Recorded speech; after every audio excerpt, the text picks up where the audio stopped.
मध्य प्रदेश में एक स्थान है ओरछा। ओरछा में राम राजा सरकार का मंदिर है। आप लोगों के यहाँ से मध्य प्रदेश थोड़ी दूर है, ज्यादा दूर नहीं है। वहीं मध्य प्रदेश में उत्तर प्रदेश बॉर्डर के पास में, झांसी के पास में ओरछा राम राजा सरकार, वहां के राजा थे श्री मधुकर शाह।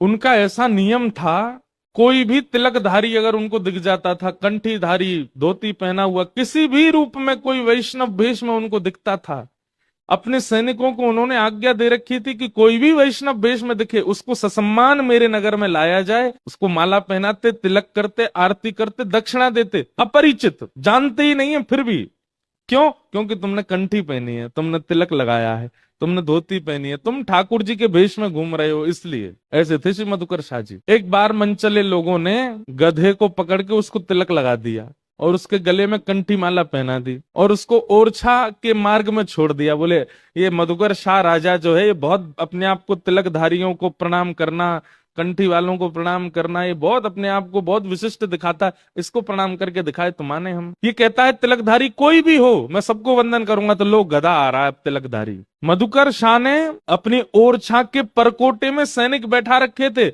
और जगह के राजा तो सैनिकों को धनुष बाण लेके बैठाते थे कि कोई आक्रमणकारी आए तो मार देना। लेकिन मधुकर शाह ने पूजा की थाल, माला और दक्षिणा लेकर के बैठा रखे थे। कोई भी संत अगर ओरछा के बाहर से निकले, उनको रोक करके पूछना, अगर अवसर हो तो भीतर लाना, नहीं तो तुम ही लोग वहीं से तिलक, माला और दक्षिणा देकर के विदा कर देना। जैसे ही गधे को आते देखा, तिलक लगा था उसके चेहरे पे, तो जितने सैनिक थे वो थोड़े से घबरा गए। बोले राजा की तो आज्ञा है कि तिलकधारी, कंठीधारी कोई दिखे उसको प्रणाम करना है, अभी गधे को कैसे प्रणाम करें। सैनिक गए मधुकर शाह राजा के पास और कहा, राजन आज एक आश्चर्य हुआ है। बोले क्या? और दिन तो मानव तिलक लगा करके आते हैं, कंठी पहन के आते हैं, तो हम उनको प्रणाम करते हैं, पर आज एक ऐसा जीव तिलक लगा करके आया कि हम सोच रहे हैं प्रणाम करें कि नहीं। मधुकर शाह बोला कौन है? बोले आप खुद ही चल के देखो। बाहर आकर के देखा तो एक गधा घूम रहा था, घास खा रहा था, उसके तिलक लगा था, गले में कंठी माला थी। मधुकर शाह के नेत्र सजल हो गए, आनंदित हो गया और अपने सैनिकों से बोला, अरे तुमने प्रणाम क्यों नहीं किया? बोले कि महाराज ये तो गधा है। अरे गधा नहीं है तो?